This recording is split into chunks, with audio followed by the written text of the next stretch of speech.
Jadi para agen briling jangan menyerah, jangan berkecil, karena memang untuk saat ini kesempatan untuk berkembang masih cukup terbuka lebar.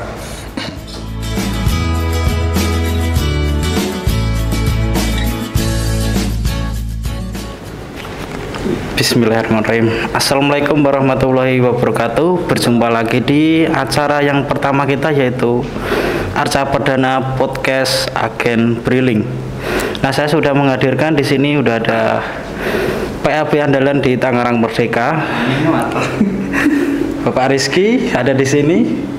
Terus saya sudah menghadirkan juga agen briling dari Tangerang Merdeka, Risel dan Aulia Sel.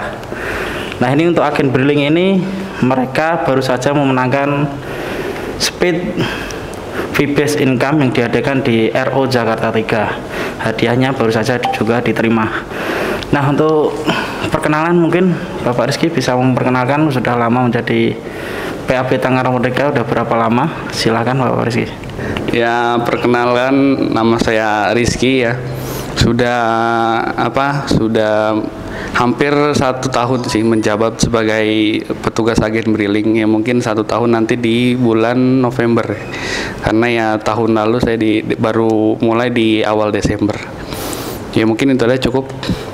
Selanjutnya untuk agen briling andalan di Tangerang Merdeka yang baru memenangkan juara Speed Fee-Based Income, silahkan Bapak Tri bisa memperkenalkan diri. Ya, terima kasih. Sebelumnya, Assalamualaikum warahmatullahi wabarakatuh. Perkenalkan, nama saya Tri Winarno sebagai owner dari Putri Sel Doyong.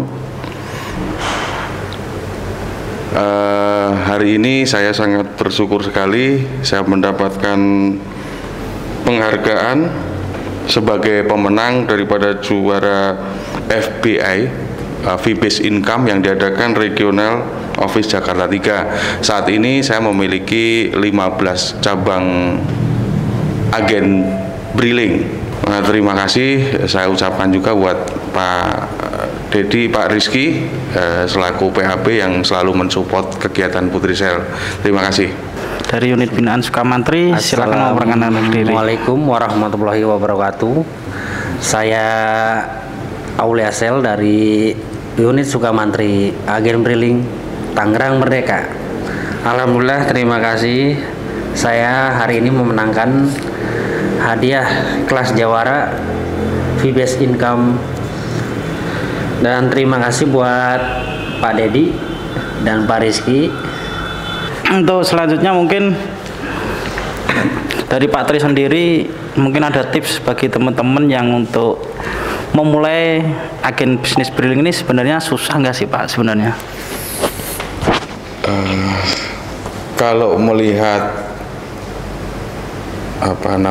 melihat fakta-fakta saat ini, bahwasanya eranya saat ini adalah era digital. Jadi saya melihat bahwasanya uang yang bergerak saat ini bukan berupa uang cash lagi, tapi berupa saldo. Jadi untuk pembayaran, untuk belanja, untuk pembelian segala macam sekarang sudah menggunakan saldo. Jadi peluang masih menjadi peluang emas, masih menjadi peluang yang cukup bagus untuk usaha agen briling ini, karena memang di sini sebagai media ataupun sebagai perantara memodernisasi. Jadi buat para mereka yang tidak terjangkau oleh bank, jadi bisa diwakilkan sama agen briling ini. Jadi para agen briling jangan menyerah, jangan berkecil, karena memang untuk saat ini kesempatan untuk berkembang masih cukup terbuka lebar. Terima kasih, mungkin itu Pak Didi. Sedikit bocoran nih Pak, untuk modal awal sih sebenarnya untuk menjadi agen briling itu harus berapa sih? Jadi kalau untuk modal saya rasa relatif ya, mungkin dari teman-teman berbeda-beda. Jadi bagaimana kita menyiasatinya saja. Jadi kebetulan untuk perputaran uang di agen briling ini tidak harus menyediakan perputaran satu hari untuk perputaran satu modal. Kita bisa selalu berputar. Artinya ketika sudah terjadi penumpukan kas, itu bisa dilakukan untuk penyetoran melalui mesin-mesin store, melalui mesin store CRM. Jadi tidak perlu membutuhkan saldo yang banyak-banyak, dan yang penting bagaimana kita mengelolanya secara modern. Jadi saya rasa cukup dengan modal 10 ataupun 20 juta, itu masih di bawah orang usaha membuka toko sembako ya, itu saya rasa sudah bisa berjalan dengan baik. Jadi dengan uang 20 juta itu nanti akan kita putar, ketika nanti saldo kas nanti sudah menumpuk, nanti bisa kita setorkan lagi menjadi pemutaran modal lagi. Itu Pak Dedi. Terima kasih, penjelasannya sangat lengkap ya teman-teman. Jadi kalau teman-teman untuk memulai bisnis briling, nggak usah perlu mikir modal yang besar, cukup dengan tadi Bapak Tri sudah menjelaskan cukup 10 juta.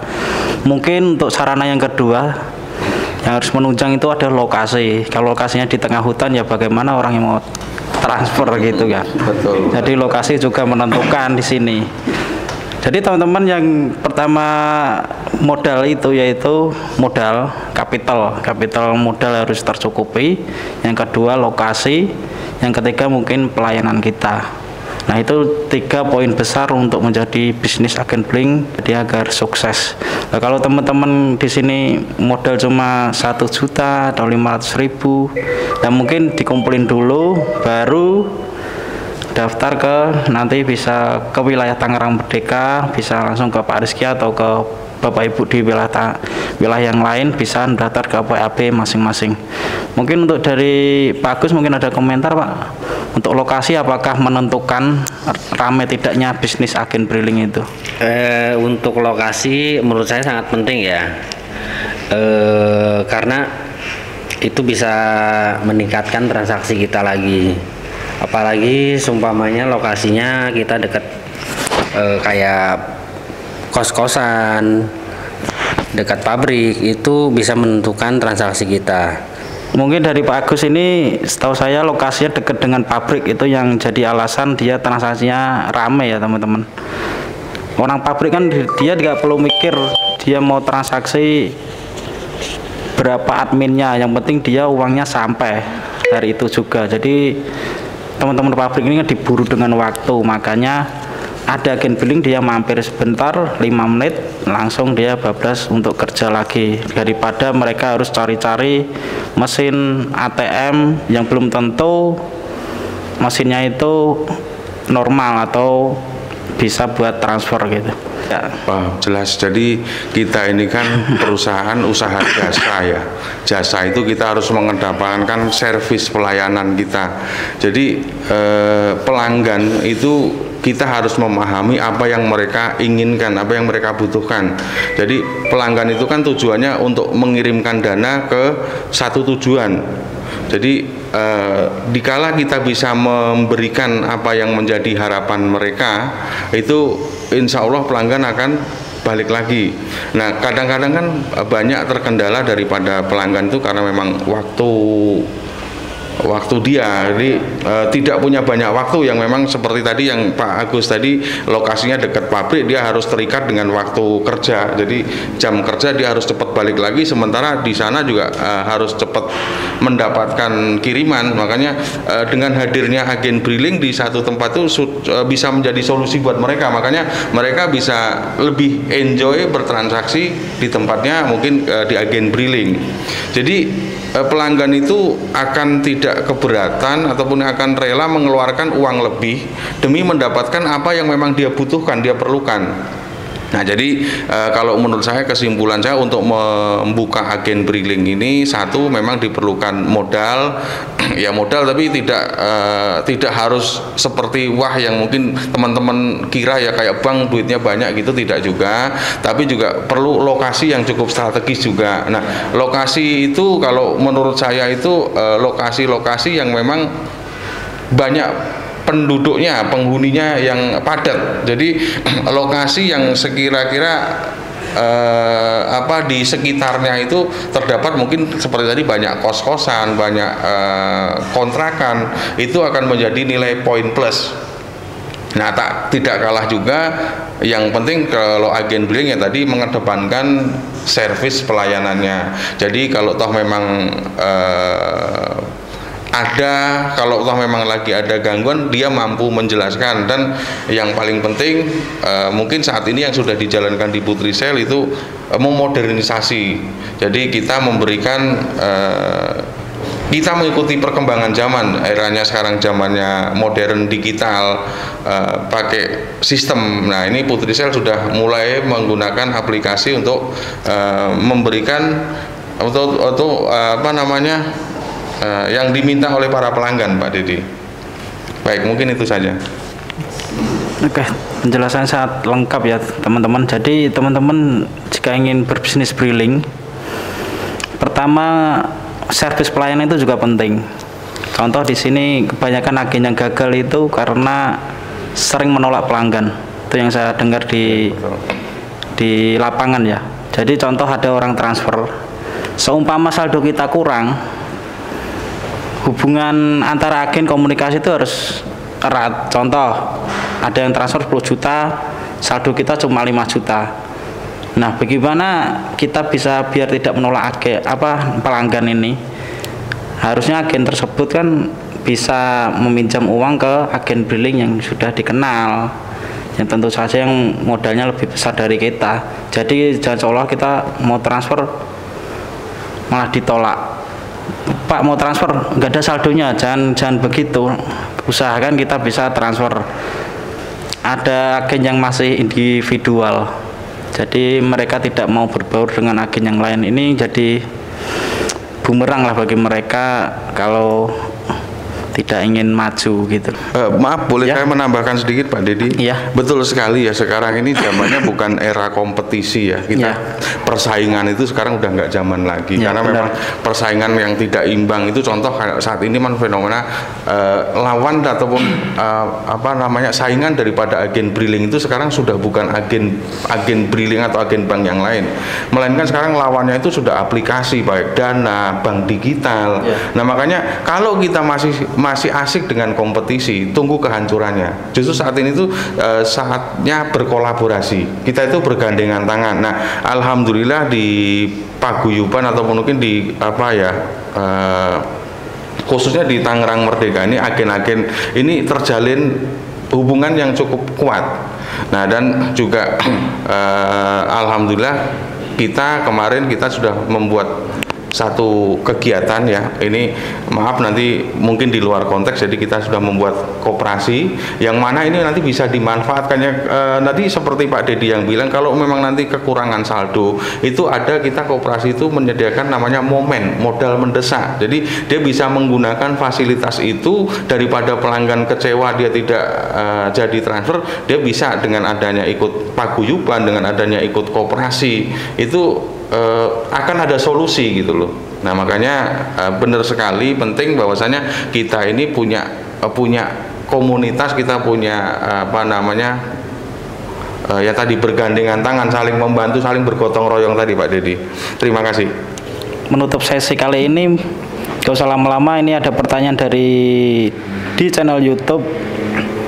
Mungkin nanti yang berkaitan boleh menjawab. Nah, ini ada yang bertanya nih.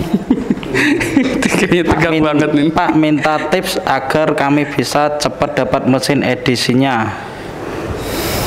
Nah, biar cepet ya, berarti biar cepet ya, Mas. Ini dari Dewita Triatmono. Oke, terima kasih untuk pertanyaannya ya. Mungkin itu gimana cara cepatnya ya, cara cepat dapat edisi.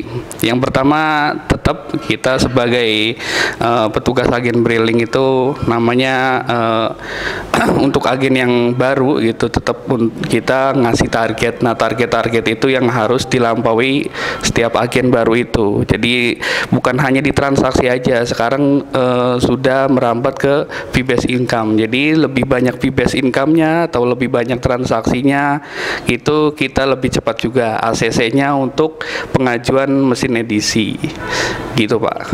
Ngono ya Pak. Ya, terima kasih. Jadi ada syarat-syarat khusus yang untuk cepat mendapatkan mesin edisi ya. Jadi teman-teman kalau pengen cepat harusnya naik ke kelas dari pemula ke jawara. Itu minimal. harus bisa mendapatkan mesin edisi ya. Untuk pertanyaan selanjutnya mungkin di sini ada, ini lagi marak penipuan ini Pak, mungkin ada tips-tipsnya bagi agen billing ya. Yang terakhir kan penipuan modus tukar uang baru nih, terus ada modus tarif dan ada modus Briva. Mungkin ada tips dari agen billing agar terhindar dari penipuan tersebut Pak. Terima kasih. Ya, untuk penipuan seperti dana dan tukar uang itu harus lebih hati-hati lagi sih. Biasakan bertanya, melihat situasi, dan jangan mudah percaya sama orang. Untuk penipuan apalagi tadi? Briva. Ya. Untuk Briva minimal kita transaksi uang dulu ya sebelum kita melakukan pengiriman. Kita pastikan dulu. Soalnya rata-rata di luar sana itu kebanyakan penipuan modusnya Briva, Tokopedia. Kadang-kadang mengatasnamakan Baim Wong. Ya itu, kebanyakan sih itu. Modusnya dia, Pak, bisa bayar Briva, bisa ngambil uang itu. Ngambil uangnya di mana? Ngambil uangnya dengan cara dibayarin dulu Brivanya. Nah, dan saya tanya, ini transaksi dulu ya Pak? Itu. Oh, transaksi dulu ya. Saya kira bayar ini saya dapat uang dari agen katanya. Katanya saya suruh bayar doang terus ngambil uangnya di agen. Wah, itu penipuan namanya Pak. Itu bahaya itu. Minimal transaksi dulu sebelum Anda mengirim dana tersebut. Oke, bagus penjelasannya. Jadi yang kita ambil intinya yaitu minta duit terlebih dahulu sebelum ditransaksiin ya Pak. Jadi intinya itu ya. Jadi jangan kita transaksi dulu baru diminta uang, itu yang salah sebenarnya. Nah, jadi ditanya transaksi Briva-nya buat apa? Rata-rata kalau Briva ini adalah pembayaran, bukan, setahu masyarakat kan Briva ini malah dia dapat duit. Salah kaprahnya kan di situ. Nah, mungkin untuk sesi ini saya tutup ya, karena udah 1 jam lebih tadi kita berbicara tadi. Saatnya kita makan siang. Saya tutup, nanti kita ketemu di podcast berikutnya, nanti mungkin dengan agen billing yang lain, mungkin dengan tema yang lebih menarik lagi. Makanya saya tutup, jangan lupa like, komen, dan subscribe di bawah. Jika ada pertanyaan, tulis aja di kolom komentar, nanti segera saya balas. Oke, bagi teman-teman yang mau ikutan kuis di podcast kali ini, berhadiah 1 buah CCTV Bardi untuk 1 orang pemenang. Nanti hadiahnya akan saya undi sesuai jawaban teman-teman. Untuk pertanyaannya tentang yang kita bicarakan di podcast kali ini ya, yaitu sebutkan 3 tips untuk menjadi agen billing sukses. Nah, kalau teman-teman mendengarkan podcast kali ini maka akan tahu jawabannya. Untuk jawabannya tinggal tulis di kolom komentar, nanti akan saya undi dan saya umumkan di podcast berikutnya. Terima kasih. Wassalamualaikum warahmatullahi wabarakatuh. Alhamdulillah.